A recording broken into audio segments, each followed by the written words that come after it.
The forced togetherness has been especially tough on middle school and high school kids. Katherine Reynolds Lewis is the author of The Good News About Bad Behavior, and she joins us to talk about some of the changes that kids are going through and why parents maybe need to change their approach a little bit. Good morning. Good morning, Deirdre. So it's not just me. It's not just you. It's not just me. We're all under a tremendous amount of stress. And what are you hearing from people about kids, especially in those age groups? Why?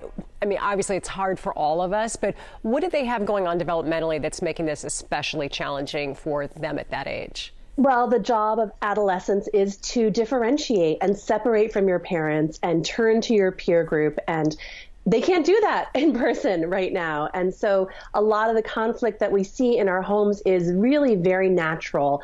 That doesn't mean that we need to tolerate it, right? We can move from conflict to cooperation, but we also have to understand that our kids at this age need a little bit more freedom, and they also are very capable, and they have the potential to really cooperate and help us as parents and help in our small community, even if it's just our family. Sure.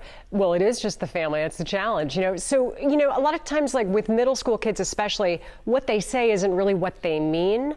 What is something that we might be experiencing, and what does it actually mean that we might be misinterpreting? Right. Well, a lot of the things that you hear kids say, even the emotions they express, irritability, anger, even boredom, those can be signs or symptoms of depression, anxiety, of stress building up in our kids. So the number one thing parents should be doing right now is really connecting and attuning with their kids, because the homework, the schoolwork, the clean room, those are not worth our relationship with our kids, because the relationship is the fundamental basis for their mental health. So when we see that slam door, or we hear I'm bored, or even irritability, that's a signal to connect with our kids and try to help them, whether it's talking it out, whether it's doing some of those YouTube drills to kind of get their blood pumping and get their energy out. We need to really figure out what's going on with them and support them. What's a good conversation starter right now? I'm noticing you've been really irritable with your sibling, and that's not like you. I'm guessing it's really hard. We're all stuck inside. What can we do to really help make it better? And that's good.